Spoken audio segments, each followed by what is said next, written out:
Narcóticos y traición, el expediente secreto de Washington que cae sobre Francia Márquez. Compatriotas colombianos, lo que están a punto de escuchar hará temblar los cimientos de todo lo que creían saber sobre su gobierno. Esta no es una teoría conspirativa. Esta no es propaganda política. Lo que hoy vamos a revelar es el expediente más explosivo y peligroso que se ha construido desde Washington contra una vicepresidenta en ejercicio. Un dossier criminal que vincula a Francia Márquez con narcotráfico, malversación de fondos públicos y financiación de grupos armados ilegales. Permanezcan hasta el final, porque lo que viene va a cambiar su perspectiva sobre todo lo que está sucediendo en Colombia. Y créanme, cuando terminen de escuchar esta historia, entenderán por qué los poderosos no quieren que esto salga a la luz. El aire en Bogotá se había tornado pesado aquella mañana de septiembre. No era solo la contaminación habitual de la capital, sino algo más denso, más sofocante.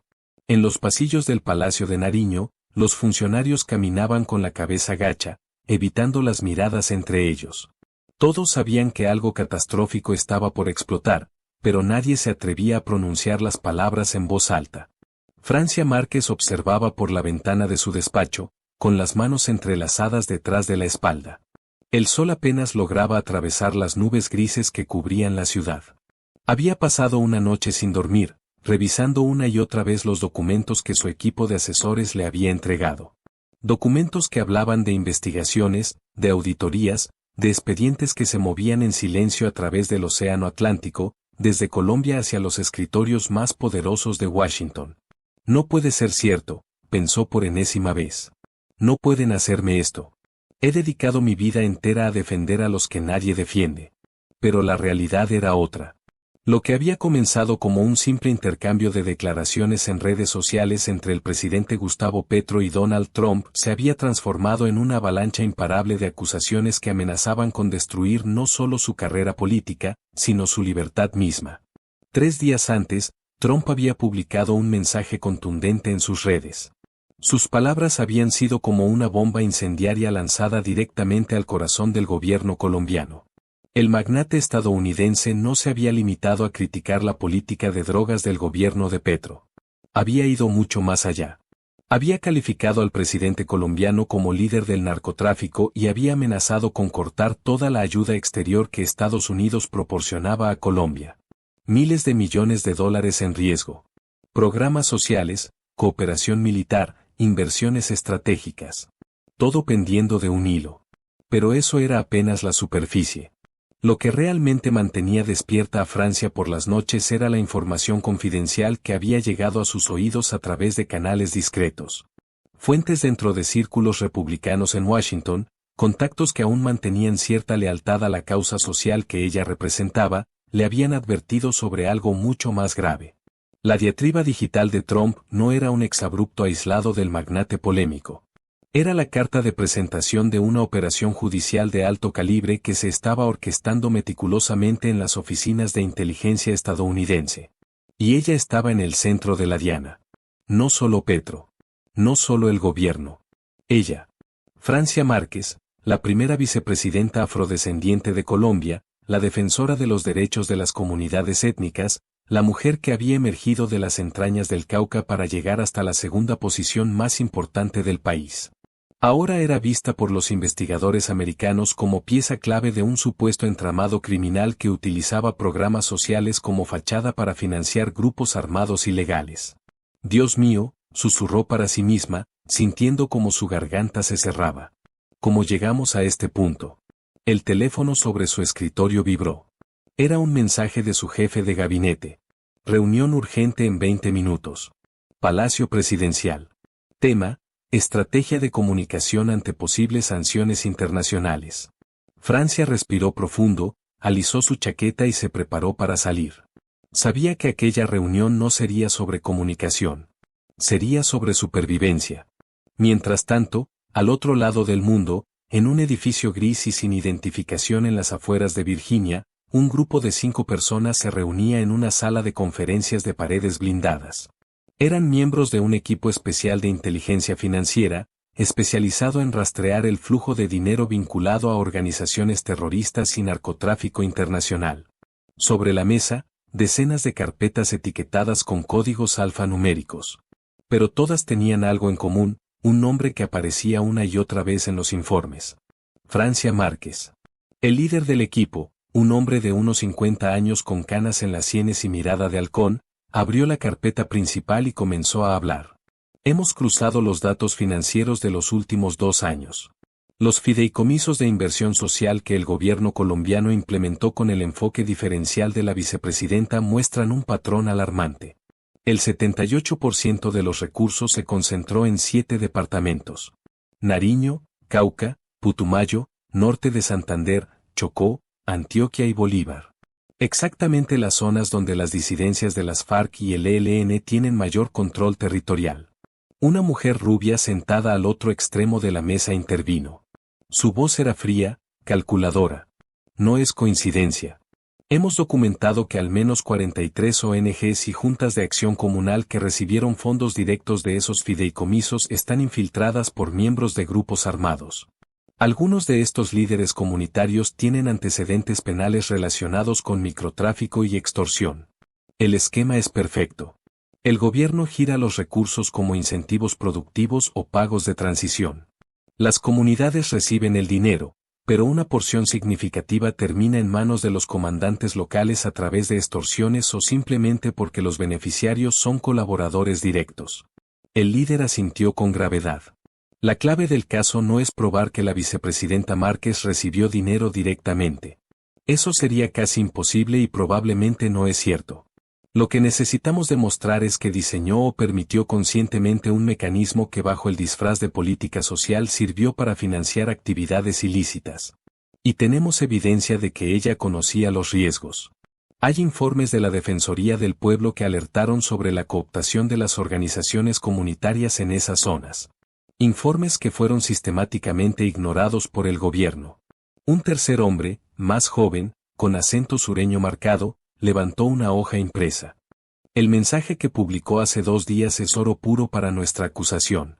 Cuando habló sobre el impacto dramático que tendría el corte de subsidios en mujeres, juventudes, niñez y pueblos afrodescendientes, lo que hizo sin saberlo fue confirmar dónde está el punto neurálgico del esquema. Es como si hubiera dibujado un mapa para nosotros. Estos programas son intocables políticamente precisamente porque están blindados con el discurso humanitario. Pero detrás de ese blindaje está la operación financiera. El líder cerró la carpeta y miró a su equipo con determinación sombría. Tenemos suficiente para presentar una denuncia formal ante el Departamento de Justicia. Los cargos serían fraude a los Estados Unidos por uso indebido de fondos de cooperación internacional y apoyo material a organizaciones terroristas extranjeras. Si logramos que el Departamento de Estado la designe como persona de interés en actividades de narcotráfico, podemos congelar cualquier activo que tenga en el sistema financiero internacional y emitir una alerta roja a través de Interpol. La sala quedó en silencio. Todos entendían la magnitud de lo que estaban construyendo. No era solo un caso judicial. Era un torpedo dirigido al corazón de un gobierno que Washington consideraba hostil y peligroso. De vuelta en Bogotá, la reunión en el Palacio Presidencial había comenzado con tensión palpable. Gustavo Petro presidía la mesa con rostro serio. A su lado, Francia Márquez.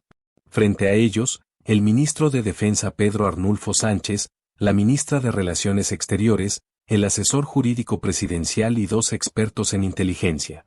Petro fue directo. Necesitamos entender la dimensión real de lo que enfrentamos. Esto ya no es un pleito de redes sociales.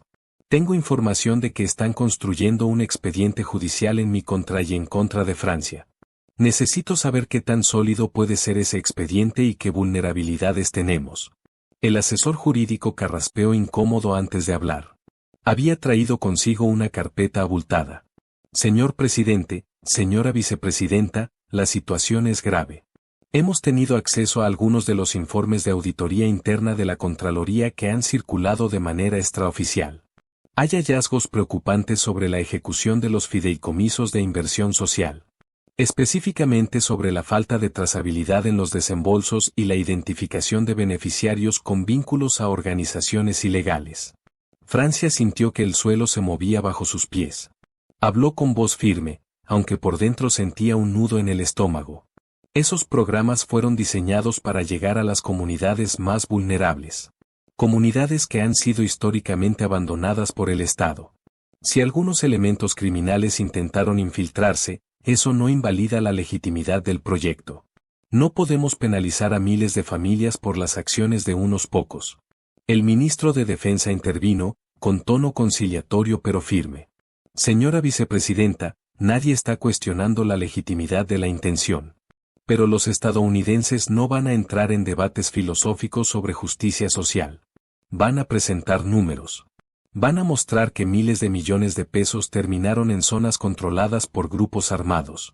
Van a decir que había alertas previas y que fueron ignoradas. Y van a argumentar que eso constituye negligencia culposa con resultado doloso. El silencio se apoderó de la sala. Todos sabían que el ministro tenía razón. La guerra judicial que se avecinaba no se pelearía en el terreno de las buenas intenciones, sino en el pantanoso campo de los hechos, las cifras y las conexiones. Y en ese terreno, el gobierno estaba en clara desventaja. Petro golpeó la mesa con frustración contenida. Entonces, ¿qué proponen?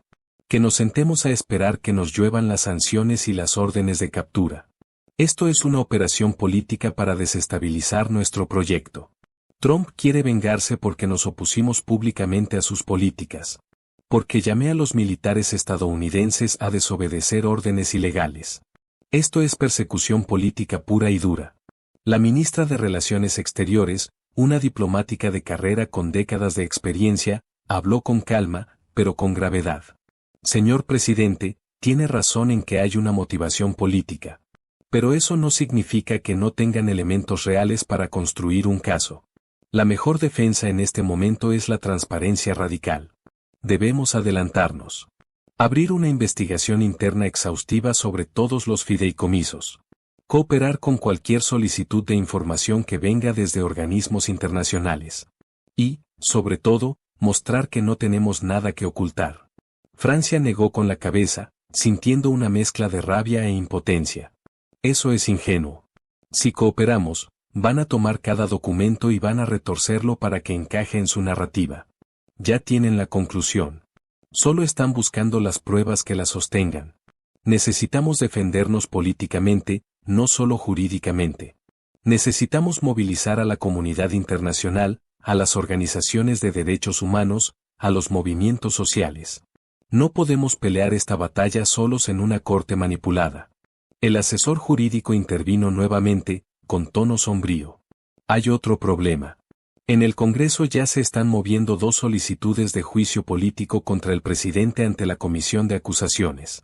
Una tiene que ver con la financiación de campaña, pero la otra utiliza precisamente las acusaciones de Trump como base. Los congresistas Gutiérrez y Vargas están liderando la iniciativa.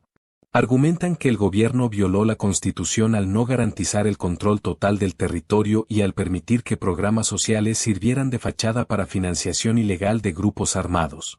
Petro apretó los puños. Traidores. Están entregando la soberanía nacional en bandeja de plata. Prefieren ver al país arrodillado ante Washington que apoyar un proyecto de paz real. La reunión se extendió por 2 horas más. Se discutieron estrategias de comunicación, posibles aliados internacionales, escenarios jurídicos.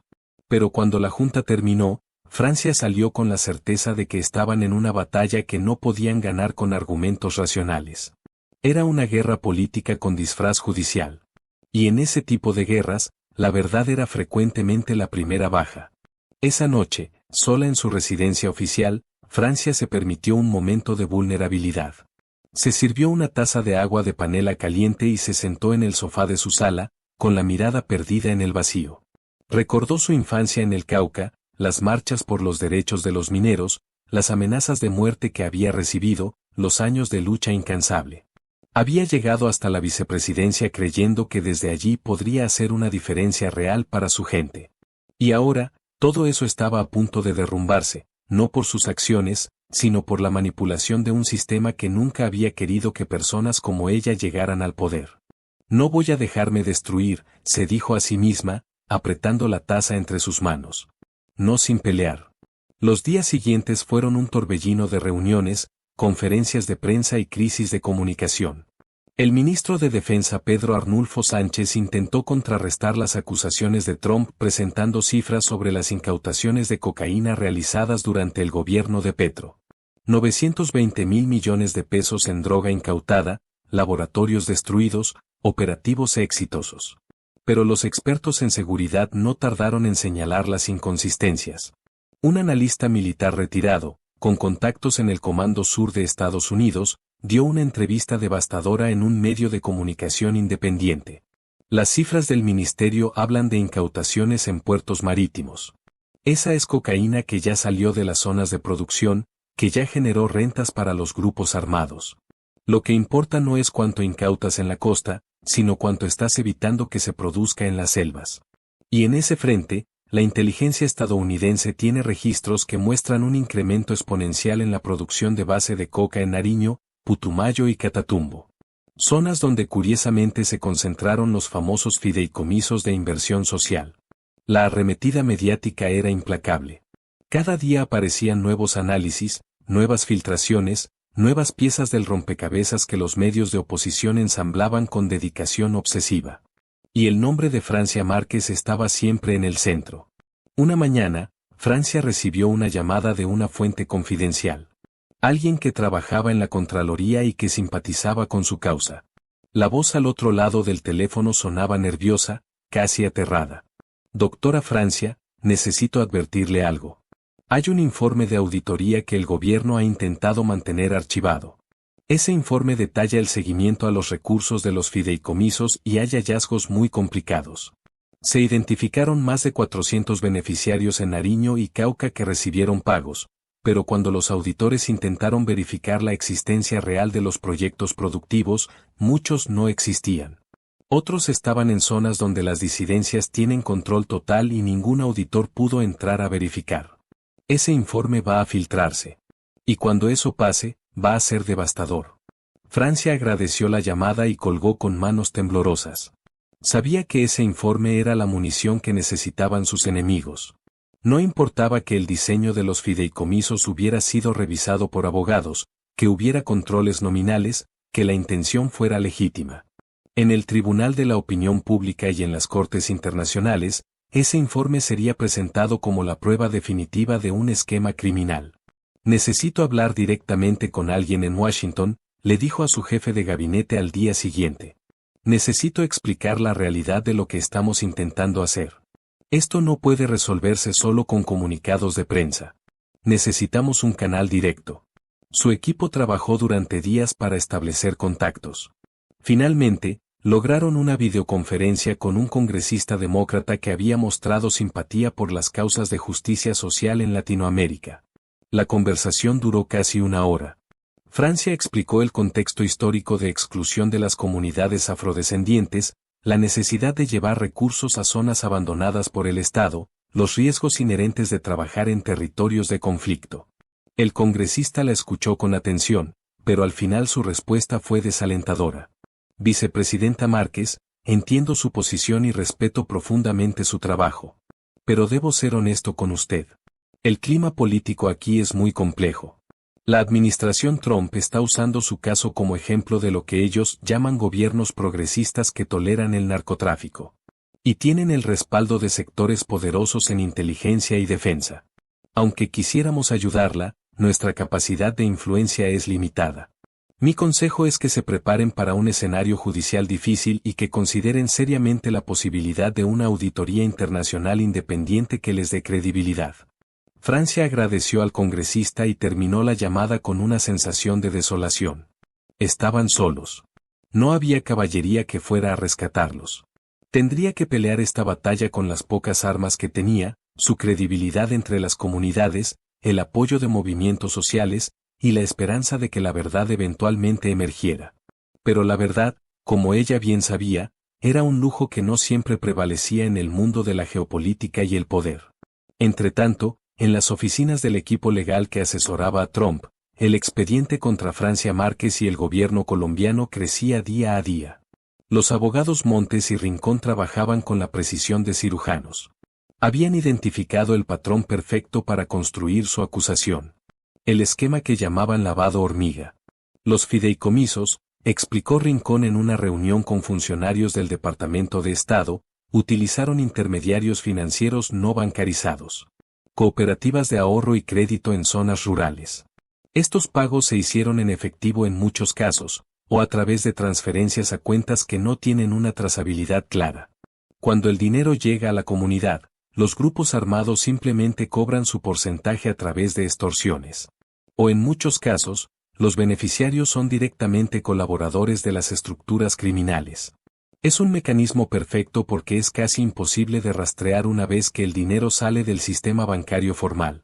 Montes añadió con satisfacción apenas contenida. Y lo mejor de todo es que tenemos las declaraciones públicas de la vicepresidenta defendiendo estos programas. Cada vez que habla sobre el impacto en las comunidades vulnerables, está admitiendo indirectamente que conoce la importancia estratégica de estos recursos. Podemos argumentar que su defensa política del programa es evidencia de conocimiento del esquema subyacente. El expediente estaba casi listo. Solo faltaba el momento político adecuado para presentarlo. Y ese momento llegaría pronto. En Colombia, la presión política escalaba. En el Congreso, la Comisión de Acusaciones comenzó a recibir testimonios relacionados con el juicio político contra Petro. Testigos expertos en seguridad, exmilitares, analistas financieros. Todos tejiendo una narrativa de negligencia gubernamental y posible complicidad con el crimen organizado. Francia decidió salir al frente. Concedió una entrevista a un medio internacional de renombre. Habló durante 2 horas, con pasión y convicción. Explicó que su compromiso con las comunidades no era un crimen, sino una obligación moral. Que los recursos habían sido enviados a zonas donde el Estado había estado ausente durante décadas. Que, si algunos elementos criminales se infiltraron, la respuesta no debía ser abandonar a las comunidades, sino fortalecer los mecanismos de control. Pero sus palabras fueron cuidadosamente editadas. Lo que salió al aire fueron fragmentos que, fuera de contexto, parecían confirmar las sospechas. Su insistencia en defender los programas fue presentada como una obsesión sospechosa. Su descripción del abandono estatal fue interpretada como una justificación para la falta de controles. La guerra mediática estaba perdida antes de comenzar. Una tarde, Francia recibió una visita inesperada en su despacho. Era un ex embajador colombiano en Estados Unidos, un hombre de la vieja guardia diplomática que conocía los entresijos del poder en Washington mejor que nadie. Había pedido reunirse con ella de manera confidencial. Doctora Márquez, voy a ser directo. Conozco a algunas de las personas que están construyendo el expediente en su contra. No están bromeando. Tienen evidencia suficiente para presentar cargos formales. Puede que no logren una condena en una corte estadounidense, pero no necesitan eso. Lo que quieren es deslegitimarla internacionalmente, congelar activos, emitir alertas rojas, hacer imposible que usted viaje fuera del país sin riesgo de detención. Eso sería suficiente para anular políticamente su figura. Francia lo miró con firmeza. ¿Y qué sugiere que haga? Que renuncie. Que me esconda. Que abandone todo por lo que he luchado. El ex embajador suspiró. Sugiero que considere un acuerdo. Una auditoría internacional independiente de los fideicomisos. Una investigación transparente que involucre a organizaciones como la ONU o la OEA. Si sale limpia, tendrá una defensa sólida. Si hay irregularidades, al menos habrá demostrado voluntad de transparencia. La alternativa es esperar a que le caiga todo el peso del aparato judicial estadounidense sin ninguna defensa creíble. Francia reflexionó durante largos minutos. Finalmente habló, con voz cargada de emoción contenida. No voy a negociar mi dignidad. No voy a aceptar que un gobierno extranjero me investigue como si fuera una criminal. He cometido errores, como cualquier ser humano. Pero mi compromiso con mi gente es genuino. Y no voy a permitir que me destruyan por intentar hacer lo correcto. El ex embajador asintió con respeto, aunque su mirada reflejaba pesimismo. Entonces prepárese para una batalla larga y brutal. Porque esto apenas comienza. Las semanas siguientes fueron un descenso al caos. El informe de la Contraloría finalmente se filtró a la prensa. Los titulares fueron devastadores. Auditores alertan sobre desvío de fondos en programas sociales de la vicepresidencia. Más de 400 proyectos sin verificación en zonas controladas por grupos armados. 4 billones de pesos en riesgo. La oposición exigió la renuncia inmediata de Francia. Las redes sociales se llenaron de acusaciones, teorías conspirativas, memes crueles. La figura que había representado esperanza para millones ahora era presentada como el rostro de la corrupción y la traición. En Estados Unidos, el Departamento de Estado emitió un comunicado lapidario. Sin mencionar nombres, anunciaba que estaba evaluando sanciones individuales contra funcionarios colombianos involucrados en tolerancia o facilitación de actividades relacionadas con narcotráfico. La señal era clara. La guillotina estaba lista. Francia resistió. Dio discursos encendidos defendiendo su gestión. Movilizó a organizaciones sociales que salieron a las calles en su defensa. Convocó a líderes comunitarios que testificaron sobre el impacto real de los programas en sus territorios. Pero cada acción suya era interpretada por sus enemigos como una confirmación de culpabilidad. Su defensa era vista como encubrimiento. Su pasión era vista como desesperación. Una noche, sentada nuevamente en la soledad de su residencia, Francia abrió su computadora y comenzó a escribir. No un comunicado oficial, no un discurso político, sino una carta personal dirigida a las comunidades que había intentado servir. Escribió sobre sus sueños rotos, sobre la injusticia de un sistema que criminalizaba la solidaridad, sobre el dolor de ver cómo la esperanza se convertía en sospecha. He intentado ser un puente, escribió, entre el poder y lo sin poder. Pero los puentes siempre son los primeros en caer cuando viene la tormenta. Quizás mi error fue creer que podía cambiar un sistema desde dentro sin que el sistema me cambiara o me destruyera primero. Nunca envió esa carta. La guardó en una carpeta privada, como testimonio de su humanidad en medio del huracán. El desenlace llegó de forma abrupta. 3 meses después del inicio de la crisis, el Departamento de Justicia de Estados Unidos anunció formalmente una investigación sobre presunto uso indebido de fondos de cooperación internacional por parte de funcionarios del gobierno colombiano. Aunque no se mencionaban nombres específicamente, documentos filtrados a medios estadounidenses confirmaban que Francia Márquez era una de las personas de interés principal en la investigación. La Fiscalía colombiana, presionada por la opinión pública y por la comunidad internacional, abrió su propia investigación preliminar. Francia fue citada a rendir testimonio. En el Congreso, la Comisión de Acusaciones votó a favor de continuar con el proceso de juicio político contra el presidente Petro, utilizando las acusaciones relacionadas con los fideicomisos como uno de los argumentos centrales. El gobierno de Petro entró en modo de supervivencia. Algunos ministros comenzaron a tomar distancia de Francia, buscando salvarse del naufragio. La solidaridad política se evaporó como agua en el desierto. Francia se encontró cada vez más aislada, defendida solo por los movimientos sociales y algunas voces valientes en la academia y el periodismo independiente. En Washington, el equipo legal que había construido el expediente celebraba discretamente. Habían logrado su objetivo. No necesitaban una condena formal. La simple existencia de la investigación era suficiente para destruir la credibilidad de un gobierno que Washington consideraba hostil. Y habían enviado un mensaje claro a cualquier otro líder latinoamericano que considerara desafiar la hegemonía estadounidense. El costo sería alto. Francia Márquez, la mujer que había soñado con transformar su país desde el poder, ahora enfrentaba la posibilidad real de terminar sus días como una fugitiva de la justicia internacional o como una figura política destruida, recordada no por sus luchas sino por las acusaciones en su contra. La historia, esa jueza implacable, eventualmente diría su veredicto. Pero en el presente, el daño ya estaba hecho. Las comunidades que ella había intentado ayudar quedaron nuevamente abandonadas. Los programas sociales fueron suspendidos por miedo a las investigaciones. Los fideicomisos fueron desmantelados. Miles de familias que habían comenzado a ver un rayo de esperanza volvieron a la oscuridad. Y sobre todo ello, la sombra de la sospecha, del señalamiento, de la traición.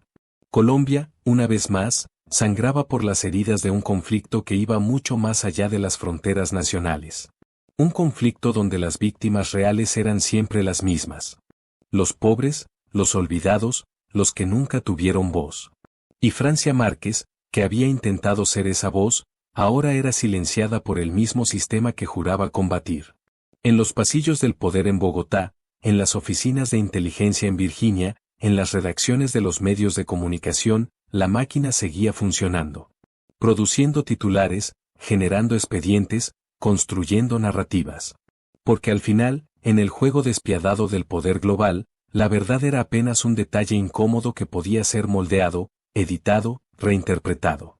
Y mientras la maquinaria seguía triturando reputaciones y destinos, el pueblo colombiano miraba con una mezcla de confusión, rabia e impotencia.